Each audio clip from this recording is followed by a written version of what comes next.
Olá, eu sou Leandro Faria, ator e diretor do Grupo Teatral SOARTE. Estamos comemorando 30 anos nesse ano de 2024 de atividades teatrais e estamos tendo a oportunidade de registrar essa história através desse documentário, SOARTE 30 anos, a trajetória de um grupo teatral do interior.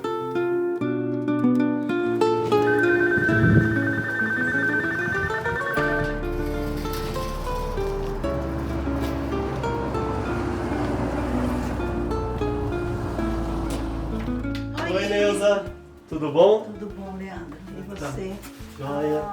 Bom. Tudo jóia. Vamos relembrar umas histórias? Ai, vamos, é bom, faz bem. Delícia. Ô, Rafa, entrem. Neuza, como é que foi a vinda do Sérgio para Ourinhos? Isso foi no comecinho de 93, no governo do Clauri, quando eu assumi a secretaria. Na verdade, eu cheguei na secretaria que funcionava no teatro e fiquei pensando, meu Deus, por onde eu começo? A gente foi tentar descobrir o que existia de equipamento cultural naquela época. E a única coisa que existia era a banda do Maestro Ilcinho. E eu me senti muito sozinha. Tinha eu e duas pessoas. Eu tenho que ter alguém junto que me ajude a propor programas e projetos, né? Aí o Marco Aurélio, que trabalha na biblioteca, chegou e a gente conversando, ele falou, vamos lá no Beto dos quadros, que eu tenho que pegar alguma coisa lá, porque o Beto fazia moldura em quadros, né? E chegou lá, eu comecei a falar com o Beto, falei, Beto, eu estou agoniada, porque eu não sei por onde eu começo, eu não sei o que tem, é muito pouca coisa que tem aqui, tem que começar tudo, né? Aí ele falou assim, chama o Sérgio. O Sérgio faz as coisas sem gastar dinheiro. Aí eu pensei, eu escuto falar nesse Sérgio desde que eu cheguei em Ourinhos, 10 anos antes, eu cheguei em 83. Mas não tinha a menor ideia quem ele era, porque ele não estava na cidade, ele estava em Assis. Aí nós ligamos, procuramos por ele naquela época era na fundação, né, que ele estava. Marquei um dia para ele vir conversar. E ele falou que ele queria vir para Ourinhos porque o pai dele estava doente. Então, que aquele convite estava vindo numa ótima hora, porque ele queria poder ficar mais próximo do pai. Eu me aproximei muito dele, eu não fazia coisas sem contar para ele, vinha uma ideia, já corre para o Sérgio, conta para ele, vê se ele gosta, vê o que a gente pode fazer, né? Eu era regente coral e tinha um coro que chamava Cobra Coral. Você estava lá, né? Estava. Então, também pedi para o Sérgio ir até o coro e fazer trabalhos cênicos ali, de corpo e tal, com aquele grupo.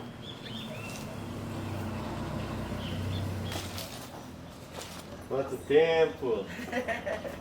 Bom te ver, amanhã. Bom te ver. Nós gostamos dele assim de cara, já, né? Aí depois eu fui assistir uma montagem que ele tinha feito com alguns textos e poemas do Cícero de Paz. E, nossa, eu me encantei, achei o máximo, achei ele, assim, fenomenal, né? E depois eu fui entrando, acho que naturalmente, assim, o Glaucio foi me levando na casa dele, fomos pegando amizade. Tem algo aí muito importante que é a questão pessoal minha, né? Eu precisava subir no palco, eu me identificava, né? Quando eu via alguém no palco e como eu fui uma pessoa sempre muito tímida, né? Eu senti que eu precisava da arte, do palco para poder me desenvolver. Comecei com coral e aí quando chega o Sérgio, né, com a proposta do teatro, aí casou muito perfeitamente, né? Nós dois cantávamos no coral, né? E lá nós conhecemos o Sérgio. Começou a falar que realmente queria fazer teatro, se a gente não queria fazer, partiu o convite. E foi a partir daí que a gente começou a ter esse Sérgio Nunes na nossa vida, né? E muita gente ali se sentiu mais próxima da linguagem do teatro e passou para a oficina do Sérgio. Começamos ali com as leituras dramáticas e tal, e ali já era a palavra, né? Aquilo me enfeitiçou, já havia muita magia ali, né, nisso tudo, né. Aí não teve jeito, fui picado pelo bichinho ali, né, do teatro, né. Eu lembro que eu falava sempre com a cabeça baixa, né, ele falava, levanta essa cabeça, fala, eu não estou entendendo o que você está falando, né. E aí, fala. Isso era muito legal, aí isso me fascinava, né, eu falava, pô, preciso falar, né?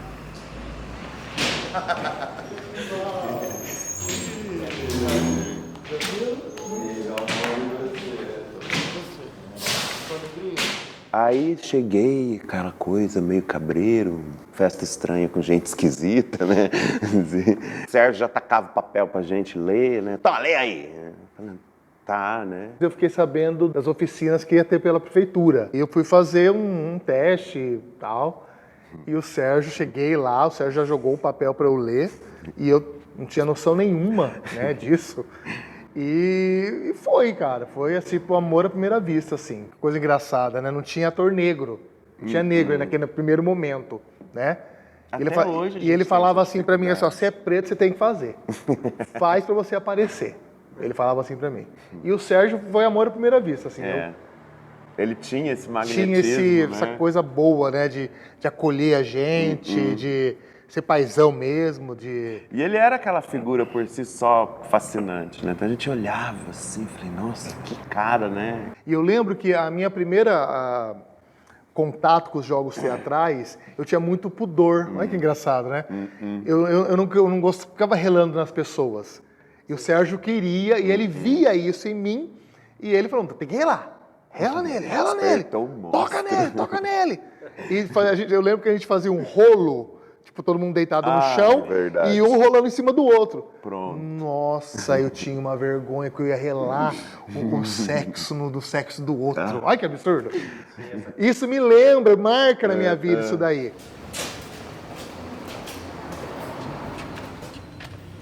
E aí, Neguito? Oi! Beleza? Eu tive a sorte, né, de ser funcionário. Eu já trabalhava aqui na técnica do teatro. Houve a mudança de governo e tal, e chegou o Sérgio. A gente já conhecia, né, a lenda, né. Aí a gente teve os primeiros contatos. Ele veio para cuidar da parte teatral, né, da secretaria. E aí ele começou a selecionar o pessoal, a moçada que ia começar os trabalhos e tal, e começou a leitura do lado aqui.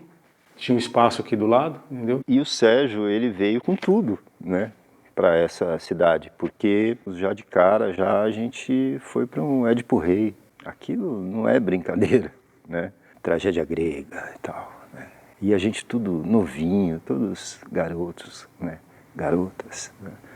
Fazendo aquilo, foi um passo, eu acho que assim, muito gigante. Foi a primeira mesmo, a primeira montagem que eu participei. Foi um encontro, né? Um encontro comigo mesmo, praticamente, porque ali nós descobrimos muitas coisas que nós éramos capazes de fazer que nem a gente sabia, né? Ele direcionando e lapidando aquilo que nós já tínhamos, né? O Édipo Rei, a gente pôde fazer, sentir tudo que era uma produção de teatro, porque a gente produziu o próprio figurino, ele ensinava lá a gente que cortou, pegava os grafismos, né, gregos, e a gente que pintava, a gente que começou a mexer com arame naquele momento, a gente fazia todos aqueles capacetes que a gente usava com arame, a gente conheceu a cola de polvilho ali, a gente foi, todo o processo de produção, o Sérgio começou a passar pra gente no Édipo Rei. A gente mergulhou de cabeça mesmo, né? Foi uma turma assim que não media esforços, tudo que a gente podia fazer, nós fazíamos. Tinha disponibilidade também, né? Porque era uma dedicação muito intensa. E uma curtição, a gente curtia, né? Aquela dedicação, aquela trabalheira toda que nós tínhamos. Era uma coisa muito prazerosa, né? Já tinha uma exigência muito grande dele, né? De que a gente se entregasse totalmente, né? Não podia ser mais ou menos, tinha que ser muito, muito, muito.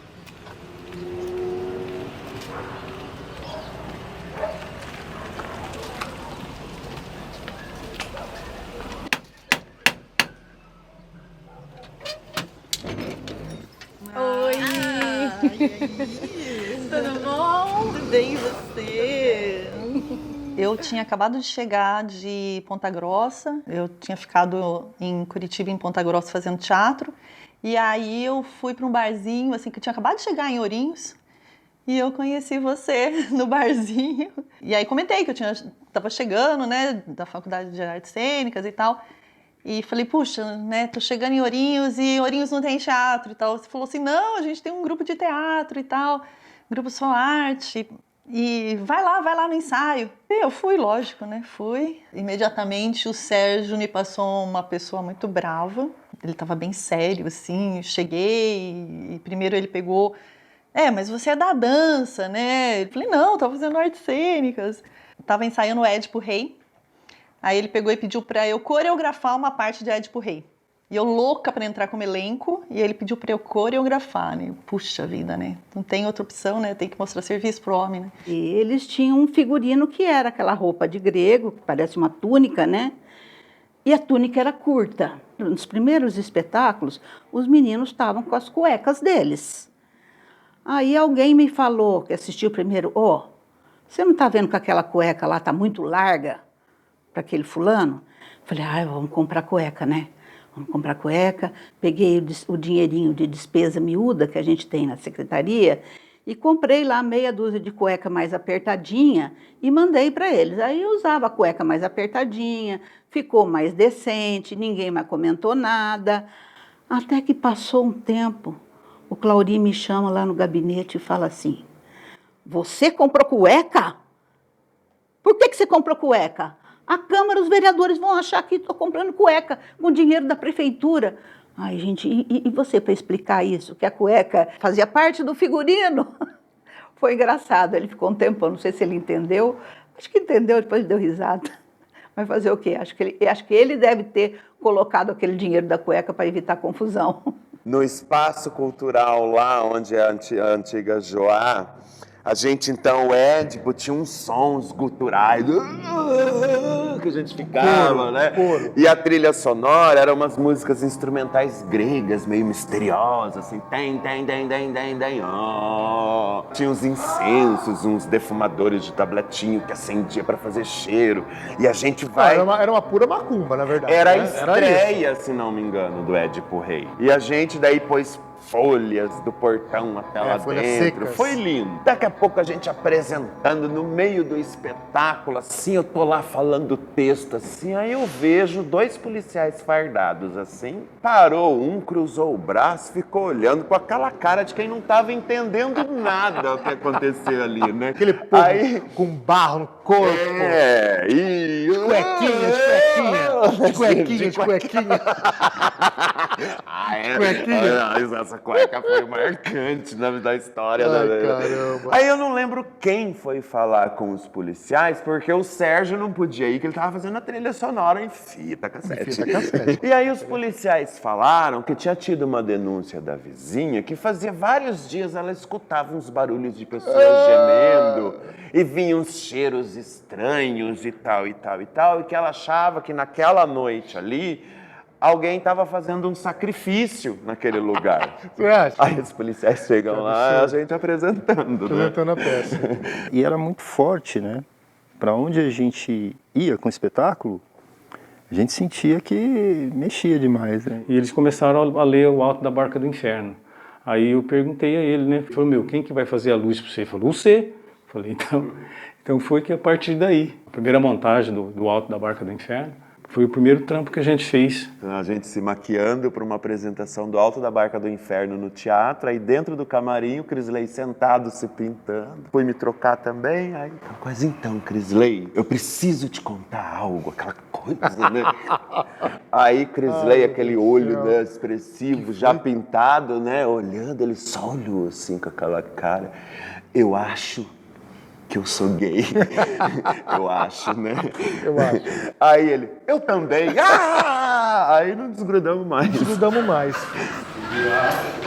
E a gente saiu do armário junto, no grupo Soarte, né? Saindo da adolescência, entrando pra vida adulta, descobrindo a sexualidade. Sim. Então a gente tava empolvorosa, né? Nós tínhamos naquele começo, Glaucio, eu, você, né, o Fabinho, alguns ali que era intensamente junto. A gente chegava no espaço, ficava ali, e ali a gente comia, a gente lanchava, a gente, né, jogava, ensaiava, descobria. Às vezes dava um descansinho para nós, né? Saía, largava nós sozinhos um pouquinho, depois voltava e pauleira e ensaio de novo. Eu abri a mão, por exemplo, de uma festa em casa, um churrasco, sei lá, né, um domingo familiar, né, para estar aqui de manhã com ele, mexendo naquela cola, né?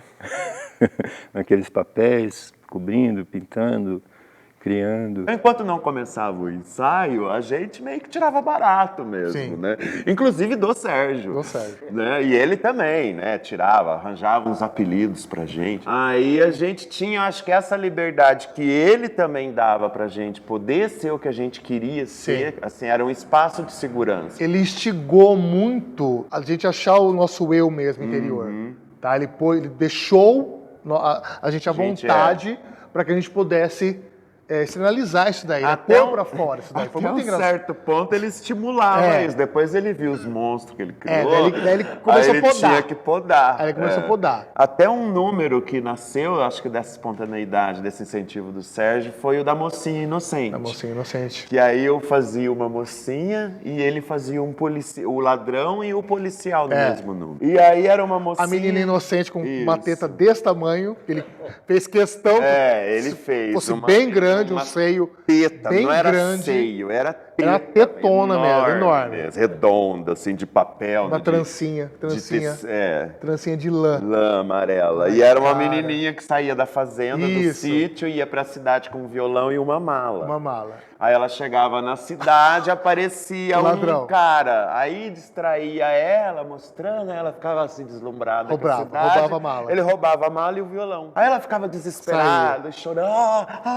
Aí eu rapidinho trocava de roupa para vestir o policial, né? Rapidinho. Aí ele já voltava de policial, Um cacetete né? desse tamanho. Aí ele chegava, o que aconteceu, né? O que aconteceu? Aí eu contava, me roubaram, não sei quem fugiu. Aí desolado, assim, eu abaixava, assim, aí ele olhando, assim, ele batia o cacetete na minha bunda. Pra quê? Relava o cacetete. Aquela coisa sensual, assim, bem pastelão, né? Aí eu fingia que não via. Gente, o povo rachava o bico de rir aquilo. E era um espetáculo pra criança. Pra criança. Hoje, se a gente fizer isso, a gente vai preso, né? Ou só pra maior, né? Como que mudou esses valores, né? Eu falo que como mudou, né? Boa noite, cheguei. Que bom que você veio, obrigado, viu?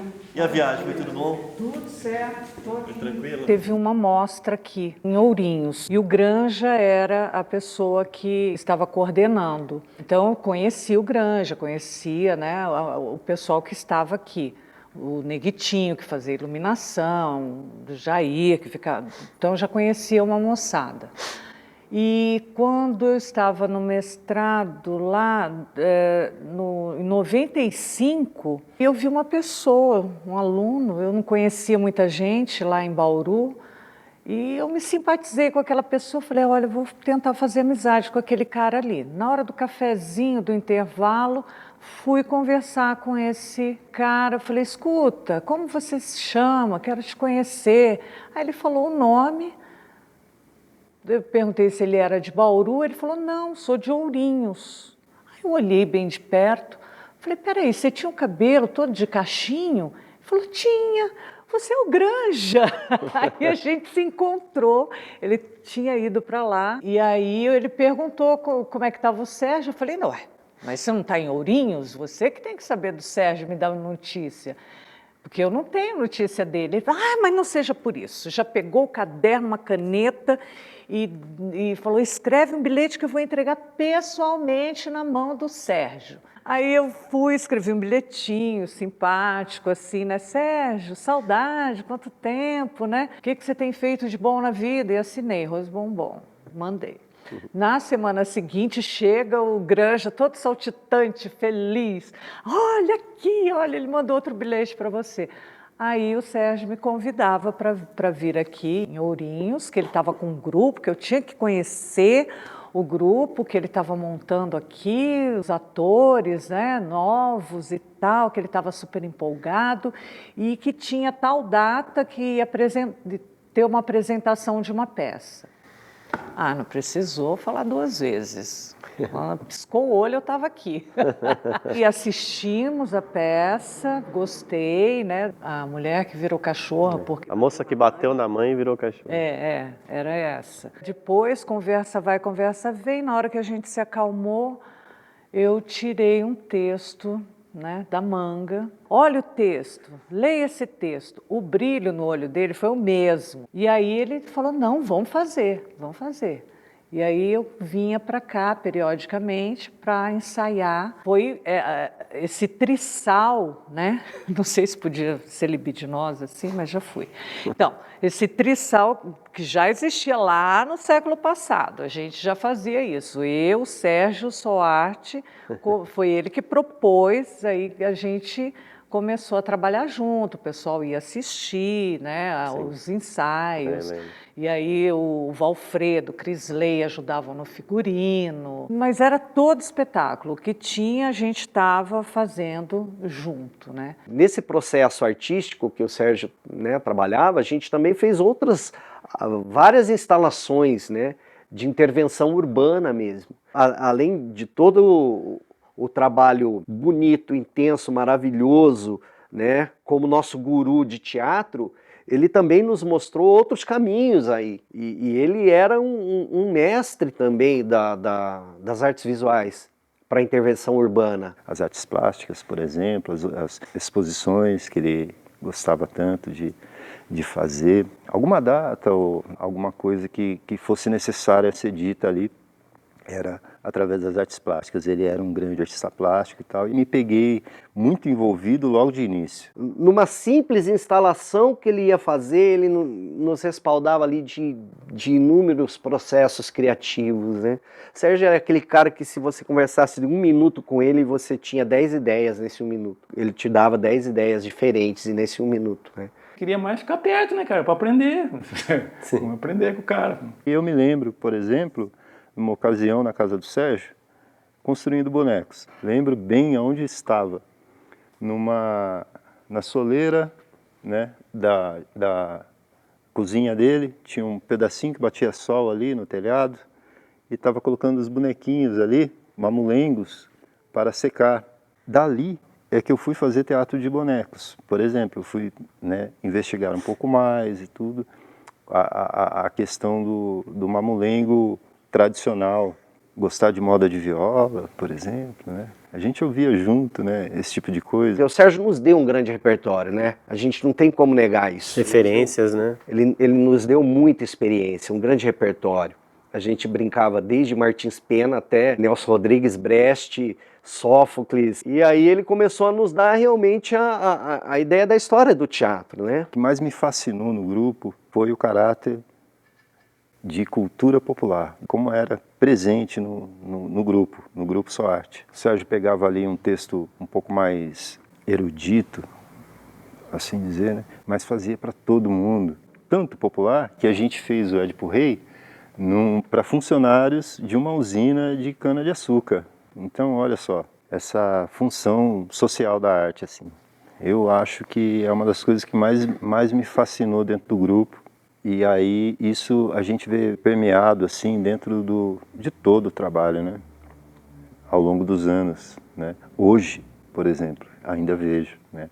Maria Peregrina, por exemplo. Teve um festival aqui, eu fiz abertura com Mulheres de Rosa, e diga-se de passagem, foi a primeira vez que eu fui tratada de uma forma que me engrandeceu muito como profissional, como atriz. A forma que a Neuza Fleury tratou do espetáculo, que é tudo, cartaz, todo o cuidado que ela teve, olha, com a montagem da peça, sem me conhecer. Ela conhecia o Sérgio, né? Mas ela não me conhecia.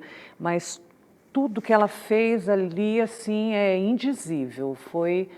Eu me senti muito, assim, acolhida. E aí me apaixonei por Ourinhos, né? Por esse teatro aqui e tal. Aí essa relação não acabou mais, né?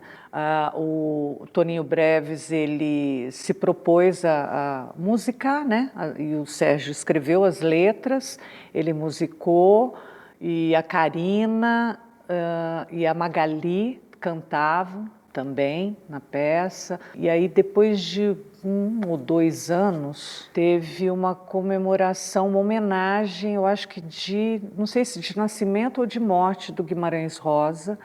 Então, a Faculdade de Letras resolveu fazer essa homenagem, e aí o Sorte foi junto também. Então, para onde um ia, o outro estava junto ali. Sim. Aí o Sorte levou o Causos do Sertão, né? Então teve a apresentação do Mulheres de Rosa e desse Causos do Sertão, que também eram causos do livro do Guimarães Rosa, do Grande Sertão Veredas. Eu acho que foi um marco muito grande a Morta, né? Nós fomos muito premiados, viajamos muito. Primeiro trabalho que a gente começou a ganhar prêmio real. Eu lembro que eu ganhei prêmio. Foi a primeira vez que a gente foi apresentar em São Paulo, né? A gente apresentou no Sérgio Cardoso. E era um espetáculo belíssimo visualmente, né? Aquela maluquice daquele texto, né? Do segundo para o terceiro ato, fechava a cortina, e aí eu entrava como Dama das Camélias na frente da cortina, toda prateada, completamente prateada. Figurino, pele, cabelo, tudo prateado, né? Então eu ficava ali na frente por uns 3 minutos, mais ou menos, tocando uma ópera imensamente alta. E a hora que abria a cortina, todo o cenário e todas as pessoas estavam prateadas. Então, como eu estava ali na boca de cena, eu escutava, todas as vezes era isso. Oh! O público ficava de cara a hora que abria isso, assim. Era muito mágico. E tinha uma árvore da vida, né? A árvore com fogo, assim. Então era a única cor que tinha, além do prata em cena, né? Foi uma coisa, eu acho que mais madura do grupo, um espetáculo mais difícil. Foi um momento muito mágico mesmo. O Circo da Cultura Popular, um sonho que se tornou realidade. Quando o Sérgio chegou em Ourinhos, vindo de Assis, ele tinha esse sonho. E que também nos pegou todo mundo de surpresa, porque quer queira ou quer não, o cara chega e fala, vamos comprar uma lona, levar a molecada aí pra dentro dessa lona. E ficava na minha cabeça. E eu, puta vida, que legal, um circo, né? Ele pensou se a gente tivesse... E comecei a falar com o Clauri sobre isso. Ele falou, quê? Circo? Não tem prefeitura que tem circo. Uma coisa meio maluca, né? Mas o Clauri, ele se entusiasmava. No fundo, ele se entusiasmava também. Falei com ele de novo e ele falou, vai lá, vê quanto custa, vamos comprar esse circo. Nossa, eu desci aquela prefeitura, não tinha carro na secretaria, nem eu tinha carro. Desci aquilo tudo voando, fui até na casa do Sérgio, subi aquelas escadas. Sérgio, vai ter circo, vai ter circo. Eu lembro da cara dele e da minha alegria. Não só porque a gente ia ter circo, mas porque eu tinha certeza que para ele isso era importante e que ele ia fazer um trabalho legal. Foi, nossa, a realização dele, o olho dele brilhava. Eu sou muito feliz de ter presenciado essa realização dele quando ele teve aquela lona do circo. Meu, aquilo foi tudo, ele merecia. Que bom que ele teve essa oportunidade. E ali realmente iria precisar, né, de alguém ali junto e realmente eu tive junto com ele durante todo esse processo e que também foi incrível para mim, que me ensinou muito, muito, muito. Foi muito importante, né, viver esse período com o Sérgio, assim. O circo, ele era uma grande paixão nossa, né? Mas quando nós começamos, o único que tinha experiência com o circo era o Sérgio, porque antes ele trabalhava num circo. Mas eu não sei se ele teve essa experiência, né, de administrar um circo. E a gente ia descobrindo aos poucos também, conhecendo um pouco mais do Sérgio, né? Que ele mesmo se colocava pouco, né? Não ficava contando a sua própria história. Né? Era a história dele, enquanto artista, a gente ia descobrindo conforme ia trabalhando, né? De repente a gente descobria que ele era trapezista, né? Não é assim que faz, é assim. Aí ele subia no trapézio e a gente ficava com o queixo caído, né? Aquele senhor de cabelo branco lá em cima, né? E saía bravo, né? Desse jeito que faz. Ele era um grande palhaço também, né? A gente teve a oportunidade de ver umas fotos, né? Umas imagens dele atuando como palhaço, assim. E é uma das coisas que eu guardo com muito carinho também, porque o meu palhaço só nasce por conta desse aprendizado, assim, com ele, né? E, nossa, era muito trabalho mesmo. A gente cuidava de cada detalhe, e o circo, às vezes, de madrugada, né? A gente tinha que levantar e sair correndo para socorrer o circo, que ele ia voar, e a gente não tinha essa experiência, mas nós dávamos conta até. Ele funcionava bem, era bem cuidado. Tinha um papel social gigante, né? Porque pegava aquela molecada da rua, né? Da periferia. Muitas vezes ele era montado nesses lugares e aquelas crianças, aquelas pessoas se tornavam artistas, né? Se tornavam trapezistas, um molequinho né, desse tamanhozinho aqui, de repente era trapezista, depois de um pouco tempo, né? Deixar, vocês moravam lá no circo, né? Porque eles amavam ficar lá. Verdade. O pessoal do bairro era de graça, eles vinham, eles tinham uma atração, eles tinham um lazer ali à disposição no final de semana, além de ver as crianças que eram netos, sobrinho, filho. Sim, seu trabalho ali de oficina, né? E assim, à vontade, podia comer, né, com a roda de chinelo, à vontade, sentava e se esbaldava e riam. Uma das coisas do circo que me fascinavam era que, quando a gente estava atrás da cortina, nós fazíamos, claro, né, vários personagens. E aí você vai entrar, abre a cortina, e aí você coloca um pé, puf! A hora que você põe o pé no picadeiro e vê toda aquela plateia, aquela lona, inclusive, com a luz, ficava só as estrelinhas, né, recortadas ali, elas ficavam brilhando, você estava com o céu de um outro espaço. E as genialidades do Sérgio também, né, de colocar essa das caveiras, o alvarengue ranchinho, né? Sim. Só que antes de alvarengue ranchinho, quando entrava, as crianças entravam com velas e o caixão, né, do defunto e tal, tocava Carmen de Bizet. Eles estavam distraídos, o Carmen de Bizet ia por osmose. Então, aquele pessoal, quando ouvir Carmen de Bizet novamente, não vai se sentir ofendido e vai lembrar, vai ter uma boa recordação, porque era um momento de lazer. Então eu misturava, depois da Carmen de Bizet aparecia eram duas caveiras que se amavam. A gente fazia pirofagia também, né, no espetáculo e tal. E nessa troca de figurino tinha um copo, né, de americano assim, né, um tanto assim de... Eu achava que era água, eu virei aquilo e entrei. Aí, antes de entrar eu falei, bebi querosene. E era meio copo de querosene. Então imagina, eu não dormia aquela noite lá. Já pensou, cara? O trabalho foi muito bonito, foi muito autêntico. A gente conseguiu trabalhar a linguagem do circo, que não tem nada a ver com esse circo que a gente vê hoje aí imitando televisão. Tem nada a ver, é outra coisa. A dona Neguinha, mãe do Sérgio, ela que fazia os figurinos, ela que fez a cortina dourada do circo. E aí, teve um belo dia que ela morreu. E era dia de espetáculo. E eu mandei avisar o pessoal que era para não fazer o espetáculo, em respeito à dona Neguinha. No outro dia, o Sérgio entrou na minha sala furioso. Por que você suspendeu o espetáculo? Aquele espetáculo era para minha mãe. Você suspendeu o espetáculo que era para minha mãe. Nunca vou esquecer isso, porque eu me senti a bruxa, né? Eu achei que estava fazendo uma coisa em deferência à pessoa e eu fiz mal para ele. Mas é assim a vida. O Sérgio também falou dessa possibilidade da gente criar realmente uma sociedade. E aí foi que ele falou do primeiro nome, Só Arte, Sociedade Oriense dos Amigos da Arte. Que era legal criar, que a gente tinha que registrar, que a gente tinha que ter um CNPJ, que a gente tinha que ser pessoa jurídica. E mais uma coisa nova na minha vida, eu não fazia ideia do que ele estava falando ali. E aí ele foi me estimulando a escrever também. Ele falou, nós precisamos fazer um projeto, vamos escrever esse projeto? E a partir desse momento eu acabei também desenvolvendo esse lado, né? E aí foram coisas acontecendo, né?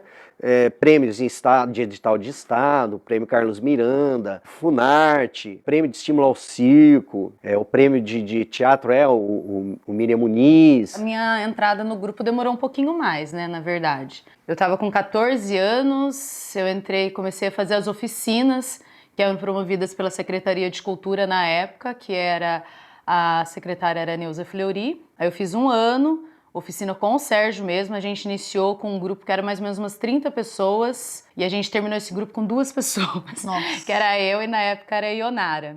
Como foi saindo as pessoas do grupo, né? O grupo Só Arte estava, né, com uma peça em cartaz que era As Preciosas Ridículas, do Molière.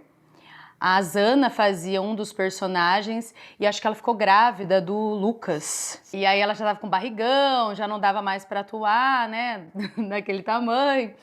E aí eu entrei para substituir a Zana nas Preciosas Ridículas, aí eu entrei no grupo Soarte.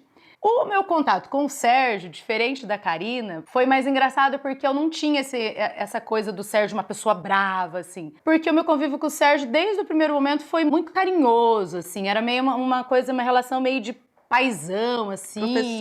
Professor, né? E eu chegava, abraçava ele chegava, me abraçava. Eu tinha mania de levar, às vezes, um docinho pra ele, porque ele era super doceiro, né? Aí eu levava um bombom pra ele, levava alguma coisa. Aí, às vezes, ele, na hora de devolver a marmitinha, ele devolvia com alguma coisa pra mim também, um chocolatinho, alguma coisa. E assim a gente foi criando a nossa relação. Então, minha relação com ele foi um pouco diferente, assim, porque eu era do pessoal da oficina, muito novinha, 14 aninhos, né? E a minha mãe ia muito assistir aos ensaios, às oficinas, e ela pegou amizade com o Sérgio também. E quando vocês trabalharam juntos pela primeira vez, juntas, assim, vocês se lembram do contato entre vocês, como é que foi? Nossa! Não lembro, você lembra? Acho que foi um abre-aulas, não foi? Que você fazia a Chiquinha, né? Chiquinha Gonzaga. Era um elenco enorme. Muita cenário. Muita gente. Eu fazia acho que uns 18 personagens. E aí ficava uma contra-regra só pra mim, que era a Nilza Guerreiro. A minha personagem era uma só que era quase 2 horas de espetáculo e eu não saía de cena, né? O máximo que eu fazia era ir pra coxia, porque ia envelhecendo, né? Começava a história Chiquinha Gonzaga com 16 anos e ia envelhecendo até os 80 anos. Eu lembro, né, que num dos ensaios do personagem... Ai, meu Deus, lá vem. Um dos ensaios, porque era só barraco, né? Ensaio, porque era muito elenco pra administrar. Ela vai contar podre meu, né? Contar é podre dela. Aí o Sérgio ficava toda hora, Karina, não sei o quê. Ela vinha e repetia. Aí ele, não, Karina, você vai fazer de novo. Aí ele vinha, fazia ele bravo, né? Aquela tensão. Aí, de repente, ela surtou, pegou a água assim, e jogava. Joguei a garrafa de água inteira na minha cabeça, assim. Aí ficou todo mundo parado, assim, olhando, assim, meio sem ação. Respirei. Eu caí da risada, era só aquela que bem da risada, né? Pingando, assim. Aí ele, vamos! Vamos. Como se nada tivesse acontecido. Cara, foi meio por intermédio do Marcelo, né? É irmão do Fernando, né? Que fez parte do SWAT também. Daí ele falou, pô, tô lendo um texto lá, a gente tô indo pro teatro lá. Estão precisando de gente pra ler lá, pra fazer o teatro. E eu me interessei, assim, fui lá, assim, e eu lembro de ter conhecido o Sérgio, assim. A gente fez a leitura da própria Trativelinte pra Glute, Fitotin Gelux, do Roberto Freire. Me lembro, assim, muito de ler, assim, um trecho do personagem, e aquilo para mim foi mágico, assim, eu ler aquilo. Tinha 12 anos de idade, né? Eu tinha uma leitura já fluida, assim, sabe? Eu conseguia ler bem, assim. Acho que o Sérgio gostou, assim, foi legal, e eu voltei, e a gente começou a ensaiar a peça de terça, quinta e sábado, em uma época, assim, que a gente ainda não tinha o advento do celular, não tinha o advento do...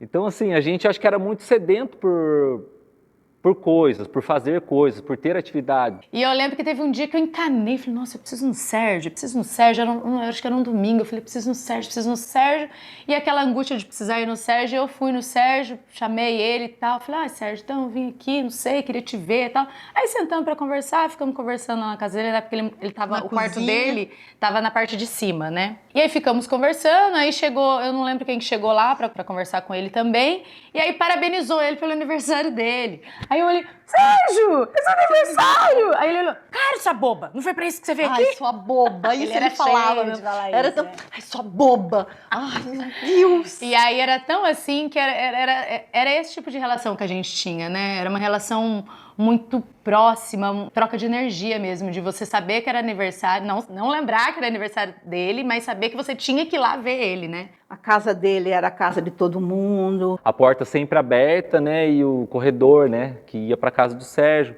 Acho que a gente curtiu o barato mesmo, a gente, tipo, vamos passar lá na casa do Sérgio? Vamos. Passamos lá um dia, entramos lá um dia, nossa, uma época de festa junina, cara.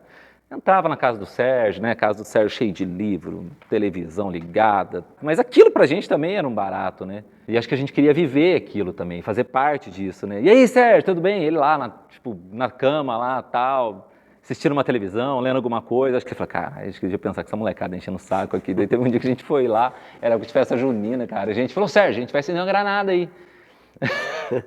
Né? Ela falando, faz isso não. Daí a gente, o Sérgio, não, bom! E a gente saiu correndo pro corredor, cara.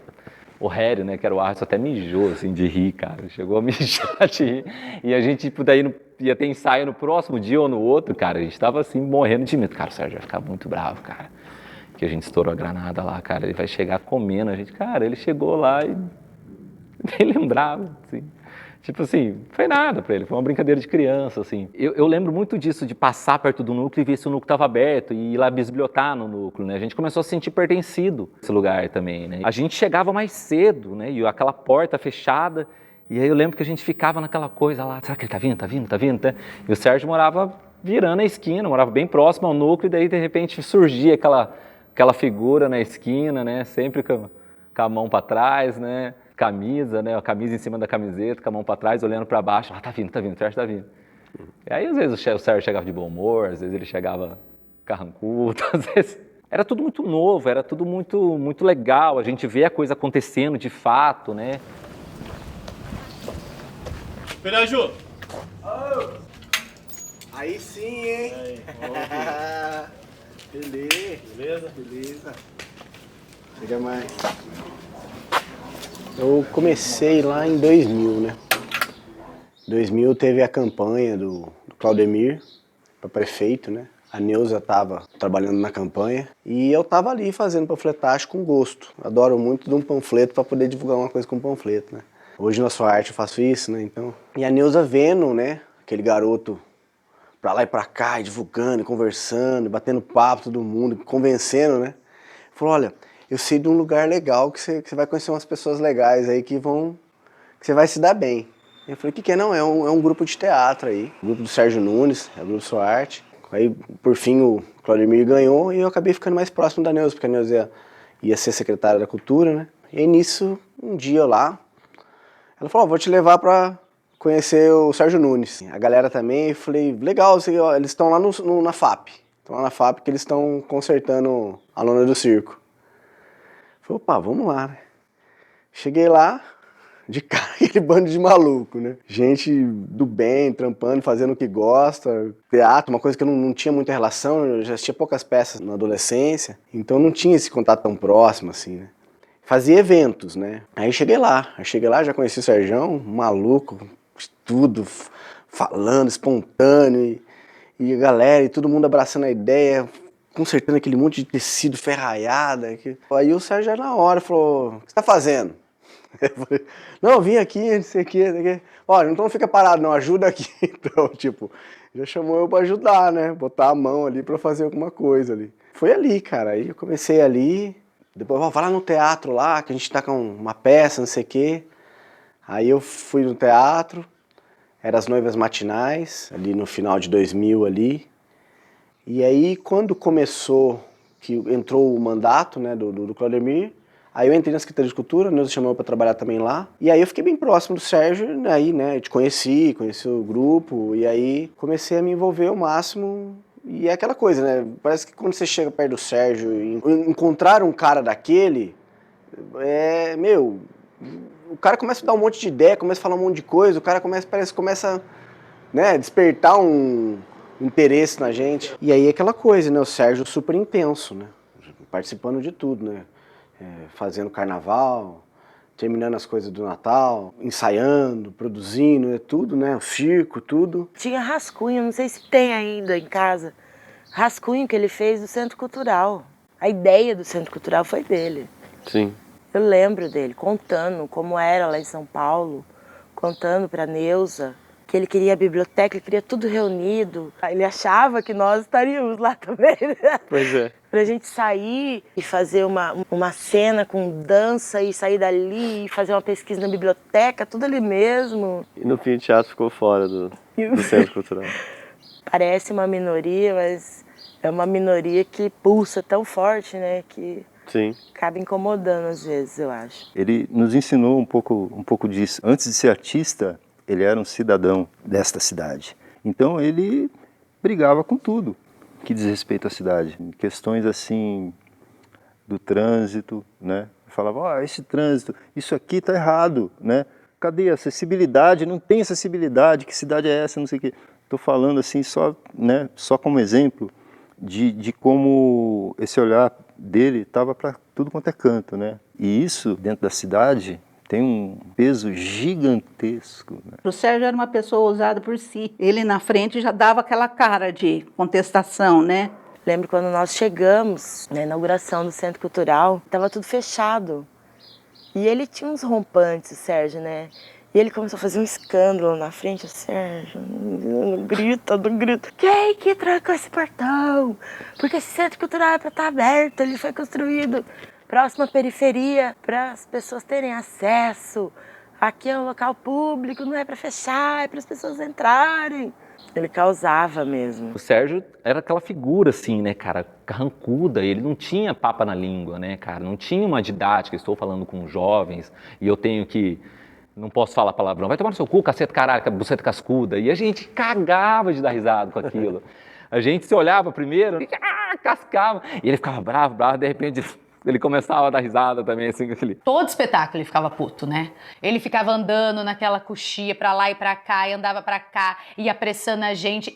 A gente entrava muitas vezes no palco estressadíssimo, né? Porque ele ficava nervoso porque ele queria o resultado, né? Muito severo, né, cara? Bravo pra caramba, você tá entendendo? Tomar muito cuidado pra não errar. Porque se errou, você tá entendendo? Puta, mas você não ensaiou, pô, entendeu? E ele vivia errando a trilha sonora, né? Porque era fita cassete, não colocava no ponto. Não colocava no ponto certo, entrava música diferente. E às vezes ele errava a fita cassete, trocava, colocava outra, aí no meio do negócio, tomar no cu, aí ele xingava, você escutava no meio do espetáculo. Cu da mãe, cu da mãe. Palavrão, olha, era um perereco, Sérgio. Olha, o improviso a gente aprendeu ali, naquele momento.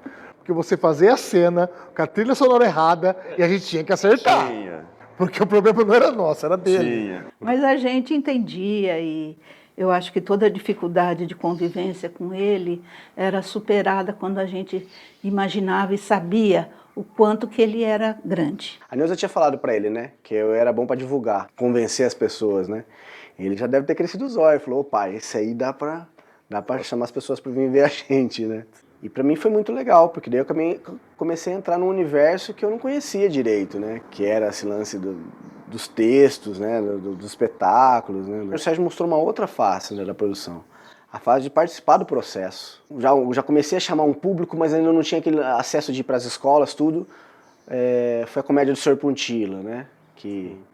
Do Brecht, né? E eram 4 atrizes, né? Era você, Magali, eu e a Andréia. E era interessante porque a gente conseguiu fazer um trabalho tão bacana, as 4 juntos, que a gente ia em outros horários, né? Pra gente fazer esse trabalho da questão coletiva mesmo, dessa questão de conseguir ali uma coisa mais orgânica, que era essa ideia que a gente queria e que o Sérgio passava, que ele queria que a gente trabalhasse. Eu lembro que a gente começou a menstruar junto.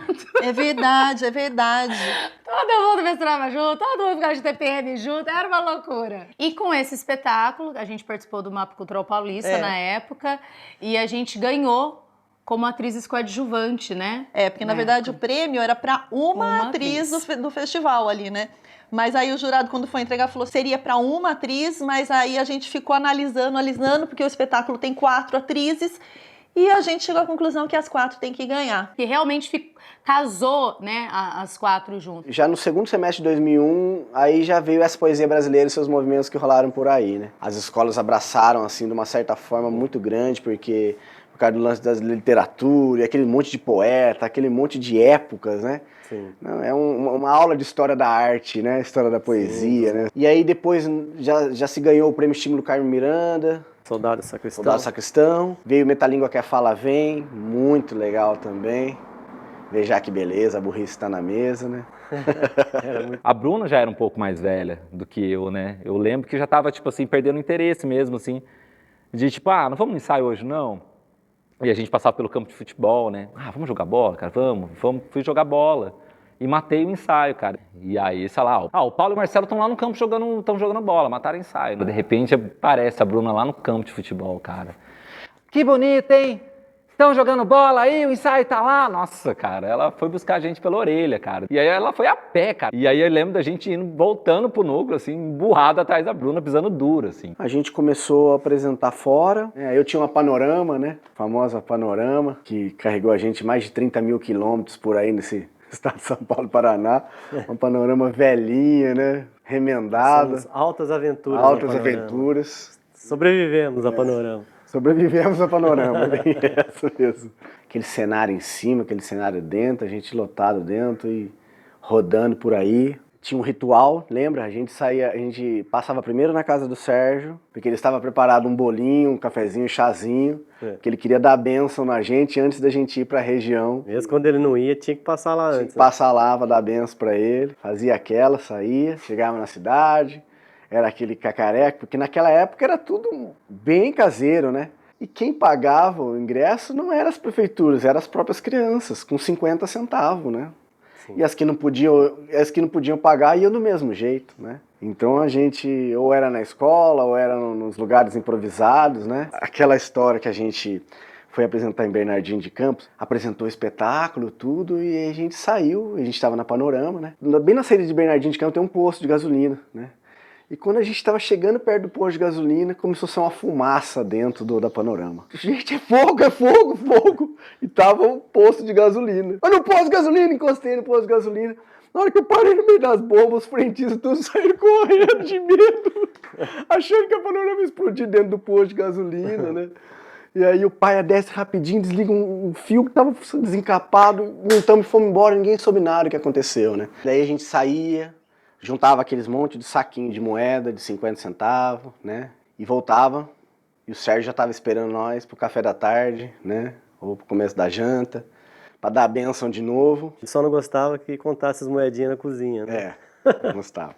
E eu já chegava soltando as moedinhas onde tava mesmo, rápido para agilizar ali, ele ficava bravo, porque demorava, né? E ele queria fazer as coisas da cozinha lá, ainda tava lá, ainda contando aquele mundo, porque era muita, né? Imagina. Então, foi complicado, porque ele não estava muito bem, então chegou no dia, fizemos a montagem do cenário, tudo não ficou do jeito que ele queria, porque o local onde foi a apresentação também não era bacana, era um lugar baixo, e ele queria mexer no cenário e não conseguia direito, estava cansado também. E não foi uma boa apresentação. E aí a gente recebeu muitas críticas sobre isso. E ele queria que a gente tivesse ido bem nesse festival. Porque eu lembro dele sentado na escada comigo e falei assim, não, eu queria que tivesse sido bom esse espetáculo. Queria que vocês tivessem, né, experimentado isso. Muito resistente. Ele não aceitava que ele estava doente, né? E a gente estava vendo que ele estava devagar, que ele estava cada vez com uma cor pior. Ele ficava doente, daí a pouco ele melhorava, né? Conseguimos levar ele com muito custo em Assis, no hospital regional, e ele tinha um problema renal sério, que também não tomava remédio, que também não fazia regime. Como o Sérgio morava sozinho, ele era extremamente bagunçado com isso. Não se cuidava, né? Eu estava bem próxima dele porque a gente estava trabalhando junto na Secretaria de Cultura, além da questão de amizade do diretor, a gente estava muito junto. Eu sabia o quanto ele estava doente, tinha aquele medo. Eu me lembro uma semana antes que eu passei na casa dele e ele demorou para atender. Toda vez que a gente tinha que ele demorava para atender, a gente já ficava preocupado. Meu Deus, será que aconteceu alguma coisa e tal? Mas ao mesmo tempo a gente não espera, né? E ele tinha feito vários exames, então ele brincava com isso, né? E a gente sempre achando, né, que ia ficar tudo bem, que ele ia melhorar, que ele ia sair dessa. Uma vez ele estava internado na Santa Casa e eu acho que foi a Magali que entrou lá, pegou a mala dele, saiu toda discreta e daqui a pouco sai ele correndo embora, fugindo da Santa Casa. Então era muito difícil, né, de cuidar. Ele não aceitava, ou ele não queria, ou ele tinha uma coisa destrutiva que depois a gente ficou pensando, acho que o Sérgio está cansado disso tudo. Estava tendo um festival de música e estava tendo uma apresentação do Gil Jardim. Ah, é e verdade. o Gil Jardim, nossa, falou um monte sobre ele, o quanto Ourinhos tinha um profissional maravilhoso, né? O Gil Jardim fez teatro com ele, né? Vânia Bastos, um monte de gente, né? E aí pediu para ele levantar aquele teatro lotado, assim, ele levantou, assim, todo arrumadinho, aquele cabelinho penteadinho de fato, né? Assim... E tanto é que eu tenho aquela fotografia que eu tô dando um beijo nele. Sim, foi quando acabou o Gil no saguão, né? No saguão do teatro, assim, ele tava super feliz, assim. Acho que foi uma semana antes dele falecer, assim. Então, chegou, né, cara? Chegou essa hora. Ai, cara, eu tenho um peso tão grande com isso, cara, porque eu guardo pra mim, acho que eu vou falar isso aqui, assim. Um dia antes, o Sérgio me liga e fala assim, Falei, Pira, eu não tô muito bem aqui, não sei o quê. E eu tava fazendo mudança, tava mudando de uma casa pra outra, no meio da mudança. E eu falei, Sérgio, puta, cara, eu vou ligar pra Magá, cara. Eu vou ligar pra Magá pra ela ir aí com você, cara. Porque, cara, eu tô desesperado aqui, mudar, eu preciso mudar. Ele falou, então deixa quieto isso aqui. Eu peguei e fui ligar pra Magali. Na hora que eu fui ligar pra Magali, falei, Magá, o Sérgio não tá bem, não sei o quê. Aí, não pode deixar, Pira, eu vou lá. Aí ele me liga, logo em seguida. Depois, Pira, ó, pode ficar sossegado que já passou, eu tô bem. Falei, puta, cara, beleza. Pensei comigo, ai, ainda bem que ele ficou bem, cara. E no outro dia ele morreu, cara. Pra mim foi... Cara... Sabe, cara, carrego isso, assim... Por que eu não fui lá, de repente, ajudar ele lá, cara? Sabe? Mas ele tinha que morrer, né, cara? Era o dia. Bate até um sentimento de culpa, porque fazia 2 dias que eu não ia na casa dele, que eu não tinha passado lá, né? Daí eu falei, puxa vida, por que eu não fui? Eu demorei bastante pra tirar esse sentimento de culpa, né? No final de semana que ele faleceu, foi o último final de semana, assim, que a gente, acho que tava vindo de vários espetáculos, todo mundo estressado. E nesse final de semana a gente não conversou com ele. E aí eu lembro que no domingo eu ainda tava lá a gente tava junto, né, Léo? Eu ainda perguntei assim, falei, nossa, que estranho, Sérgio não ligou. A gente tava meio cansado, falei, semana que vem a gente fala com ele, né? Passou, eu fui trabalhar e eu lembro que... Quando eu fiquei sabendo na segunda, eu tava no trabalho e a Zana que ligou pra me avisar, né? Ela ligou e aí, na época eu tava na escola onde eu atuava, eu tava como professora, né? Então era complicado eu sair do trabalho naquele momento, uma escola particular. E eu lembro que ela ainda falou assim pra dona na época da escola, né? Falou assim, olha, eu conto ou você conta? Porque acabou de falecer como se fosse o pai dela. Eu conto ou você conta? E aí eles me chamaram, né? E aí quando eu peguei o telefone, ela falou, Bruno, o Sérgio foi embora. Eu falei assim, como assim? Foi embora? Ela falou, foi embora, Bruno, ele foi embora. Ele faleceu. Aí eu lembro que eu despenquei assim na cadeira, assim, e comecei a chorar e não sabia como reagir. A gente nunca acha que a pessoa que tá ali do seu lado vai partir, né? A gente sempre acha que vai dar certo, vai se tratar. E aí, no dia que eu fiquei sabendo, eu não consegui ir, porque eu não consegui dispensa do trabalho, então foi bem dolorido, porque eu voltei para a sala de aula. Só que eu não conseguia ficar na sala de aula, porque eu lembro que no dia era uma atividade com as crianças, de contação de história, e aí eu contava a história, escorria uma lágrima, contava a história, escorria uma lágrima, eu falei, só um minutinho, a tia vai continuar. Aí eu ia pro banheiro, chorava, eu voltava com o olho desse tamanho, assim. E aí fui, até dar o horário do trabalho, aí saí do trabalho, a gente foi pra... Ele já tava lá no cemitério municipal, sendo velado, e eu não consegui entrar. Acho que era 1h da manhã, mais ou menos, eu falei, não, agora eu vou. E aí, a hora que eu cheguei, assim, olhei, né, nossa. A Luciene me ligou, eu morava em São Paulo, falou, Val, você tá sentado? Eu falei, o que foi? No que ela falou, você tá sentado, eu levantei. O que foi? Então, o Sérgio morreu. Aí, tipo assim, aqueles 10 segundos que parece 2 horas, né? Você fica olhando pro nada. Então, aquela madrugada, assim, eu não conseguia chorar, assim. Eu sentia a perda, mas não vinha. Aí acabei dormindo, fui trabalhar, tive um dia rotina normal, assim. Aí a hora que eu cheguei em casa, no começo da noite, é que daí caiu mesmo, assim. Aí ali eu desabei, assim, chorar muito. Tinha sido o enterro do Sérgio e eu não estava aqui. Sim. Né? Aquela sensação da não despedida, né? Recebi uma ligação da Nilza. E ela, Luiz, nós perdemos o Sérgio. Na hora eu saí, era por volta de 1 e pouco da tarde, se não me engano. Eu saí, fui na sala da coordenadora da escola, falei, eu vou precisar sair. Eu saí e fui para casa dele. Chegando ali, eu já encontrei o Piraju, que estava no portão, e ele estava lá dentro ainda. E eu estava entrando, eu ia entrar lá dentro, cara. E não entrei. Eu acho que eu não me lembro quem me impediu. Alguém me impediu de entrar. E aí eu fiquei lá fora com todos que estavam ali. Enfim, né, meu? É triste até hoje, né? Eu vou chorar.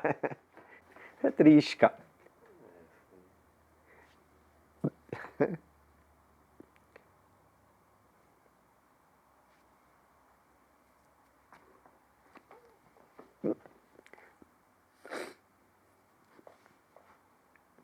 Enfim, é isso. Eu lembro que eu liguei pro Glaucio. Acho que o Glaucio não estava sabendo ainda. Enfim, a tristeza, cara. Tem o quê? E aí alguém liga, né, à tarde, né, para dizer o que tinha acontecido, né.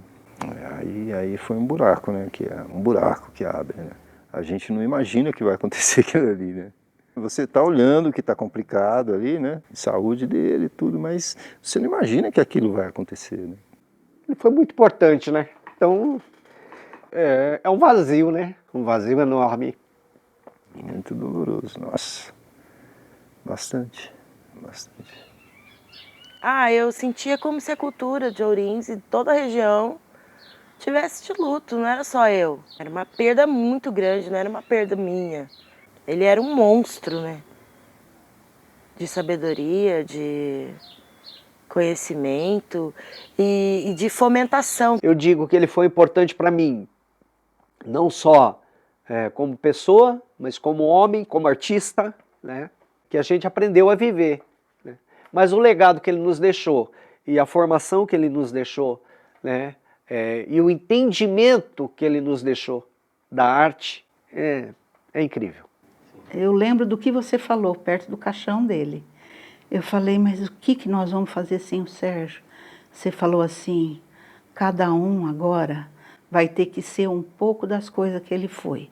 Um vai ter que olhar para uma área, outro vai ter que olhar para outra, outro vai ter que olhar para outra, outro para outra, outro para outra, coisas que ele fazia sozinho. Eu não sei se isso rolou, aconteceu realmente, talvez um pouco tenha acontecido, porque vocês sobreviveram, né? Sim.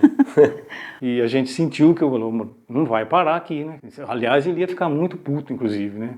Você entendeu? Foi feita uma reunião, né? Gente, vamos dar continuidade nos trabalhos e tal, vamos. A gente fez uma reunião, inclusive, em frente ao núcleo. E aí resolvemos, né, dar continuidade, né, nos trabalhos. Né? E em 2008, após a sua morte, eu, Leandro Faria, acabei assumindo a direção do Grupo SOARTE.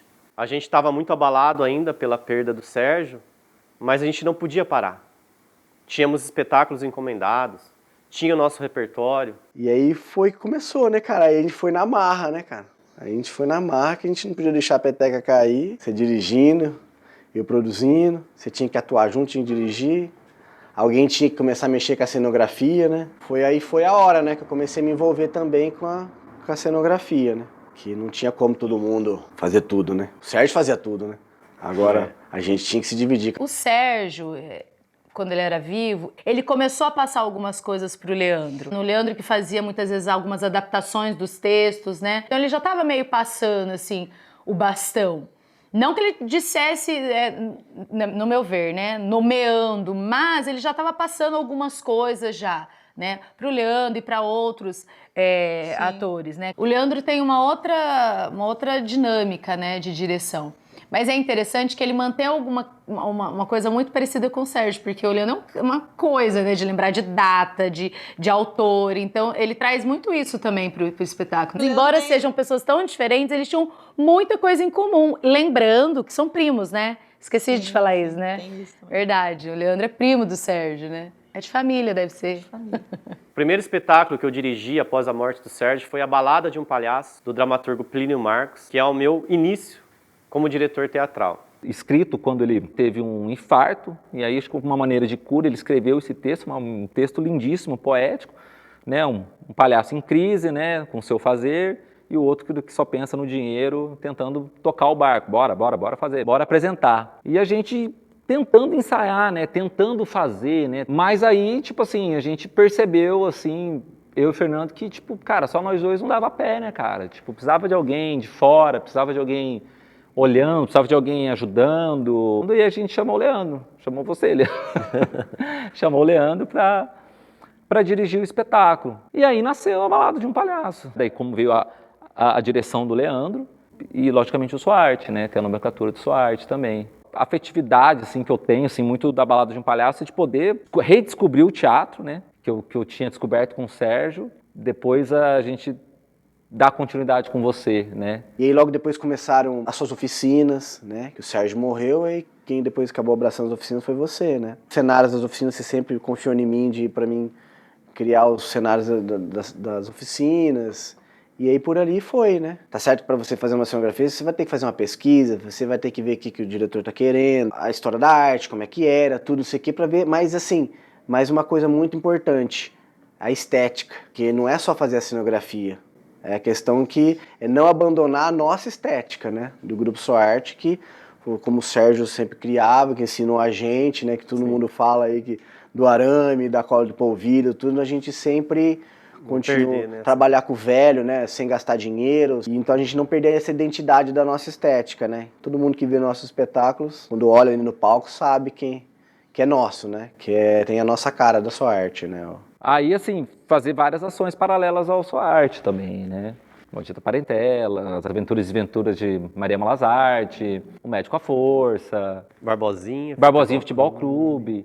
E é muito legal, que daí você vê, vai vindo outras pessoas que foram aparecendo, Caian, aí o Murilo, daí eu já trouxe o Napa também, vamos fazer lá uma parte musical lá do Barbosinha lá. Então, assim, muita gente passando, né, cara? No meu trabalho, né, eu trabalhei muito tempo na área da saúde e eu encontrei a Magali Flori. Nós tínhamos já uma amizade muito antiga, de muitos anos. E ela falou, por que você não volta? Leandro está dando oficina, né? Foi quando ela comentou que você estava dando umas oficinas. Até então, acho que a gente não se conhecia ainda, né? Aquilo me fez um boom, né? Sim. Falei, nossa, que delícia, né? Ao mesmo tempo de achar que era muito difícil, né? Pelo contexto, né? De trabalhar numa área totalmente diferente, né? Já tinha casada, tinha filhos na época. A primeira pergunta foi essa, será que eu posso? É uma briga interna ali, né? Aí eu falei, não, eu vou. Chega de, né? Aí foi aonde eu fui atrás de você. Eu cheguei ali, eu falei, gente, é aqui que eu quero estar. E eu quero fazer teatro, quero respirar teatro, eu quero viver isso. Quero poder viver isso. E aí veio a prefeitura querendo que a gente montasse no Vim Ver Maria. Eu acho que foi a montagem mais difícil que nós fizemos, né? Houve o pedido, a nossa vontade era grande, nós pesquisamos acho que por quase um ano em cima, mas também não vinha a ideia, né? A gente não sabia muito bem por onde começar. Era para criança muito pequena e aí a gente tinha uma data também, tinha que entregar. E tentava, então, porque isso, a gente ficava batendo nas evidências que nós tínhamos, nas pesquisas, e as pessoas esperando o texto, né? Aí um dia eu estava em casa, assim, aí veio uma ideia, aí eu corri pro computador, comecei a escrever, tudo de qualquer jeito. Aí depois comecei a juntar uma coisinha aqui, uma coisinha ali. A própria história começou a me deixar comovida, né? A história da peça. Eu lembro que eu estava na frente do computador, chorava bastante. Acho que eu já estava me colocando ali, né, no lugar da personagem. Que é sobre a orientação, a prevenção do abuso sexual infantil, que é um tema que não tem como fugir dele, a gente tem que trazer isso para a vida toda. A gente fez com muito carinho também, é uma peça que é necessária demais. Nosso espetáculo infantil que até hoje, né? A gente roda o país aí, são 115 cidades, né? Estamos 15 anos, né? 15 anos de estrada com esse espetáculo, né? E a cada lugar que a gente passou, que a gente levou esse espetáculo, teve ali uma história que me marcou muito. Sempre que termina, né, que eu saio, né, do personagem e vou como atriz, né, para poder falar sobre a orientação das crianças, a importância delas levar o que está acontecendo para elas para alguém de confiança, fazer uma denúncia, o Disque 100, né? Eu me lembro que aí a gente foi para a van, acho que se ajeitar, eu acho que você até tirou uma foto ali, que as crianças estão todas alvoroçadas ali, acho que pedindo autógrafo, né? Sim. E aí chega uma garotinha bem pequenininha, me chamou a atenção. E aí quando eu fui conversar com ela, ela estava com alguma coisa na mão. Ela estava com um pedacinho de papel, de caderno. E aí eu perguntei o nome dela, ela me falou. E aí ela desenrolou aquele papel e me mostrou. Estava escrito 100 em lápis cor-de-rosa. E ela me disse assim, foi esse número que você disse, Maria? Então aquilo foi muito Aquilo foi muito marcante para mim. Começamos a se vender para as prefeituras. Não tinha mais aquele lance de dormir em qualquer lugar, comer na escola merenda, né? E aí no meio disso que a gente começou a trabalhar isso, veio a Lei Rouanet em 2010, a gente captou o recurso na época, e em 2011 a gente começou a viajar, e aí sim a estrutura ficou maior, né? O Leandro faz convite, faço a trilha sonora ao vivo com violão, com gaita, com o que dava ali. Pô, daí eu tenho essa lembrança também, né, das viagens, né, cara, de fazer o viajante, de fazer em espaços alternativos, né, que era a proposta, né, do Pira montando cenário, do Carlos, né, o Carlos Fel, Murilão, Chapolin, né, cara, pô, aí a gente tava na estrada. E ali ainda 2009, 2010 a gente viajava de carro ainda, né, a gente pegava os carros que tinha, era a Elba, né, já não era mais a Panorama, era a Elba. A gente comprou a Elba, né? Coitada da Elba, sucateou a Elba, como todos eles sucatinam. Vamos fazer o seguinte, então vamos mudar, né? Vamos começar a contratar serviço de van, né? Conhecemos o Grilo, né? Nosso amigo finado Grilo que morreu, parceiraço. Levou a gente muito. Muito lugar, ajudava a gente a montar, dava dura na gente, né? Chapolin com preguiça, ele apavorava o Chapolin. Tem os motoristas que se tornam mais um integrante do grupo. O Grilo foi um desses, né? O Grilo foi um deles. Hoje o Valmiro, parceiro né? demais, Valmiro hoje também. Eram 21 cidades do estado do Paraná. Eu lembro do banner que a gente colocava com o Rafael Lefcadi também fazendo. Como a gente conseguiu, né, ser financiado pela Lei Rouanet, eu lembro desse trabalho ter ganhado um senhor cachê, assim, isso foi muito feliz, assim. Tipo, o reconhecimento, né, entender isso, né. Na época não tinha Pix, não tinha, né? Eu lembro do Pira indo lá levar dinheiro lá em casa, levando um pacotinho, assim, de aquele montante de dinheiro. Falei, cara... E assim, perceber, né, que é possível também ganhar dinheiro com o teatro, ser valorizado por isso, né? Pelo que a gente merece ganhar, né? Pelo trabalho, né? Pelo que a gente deveria sempre ganhar, né? E o Noel foi bem marcante, assim, né? Também me levou essa coisa de conhecer a obra do Noel Rosa, né? Lembro especificamente de uma apresentação que foi a apresentação do festival, né? Que estava dentro da programação, lotou o teatro.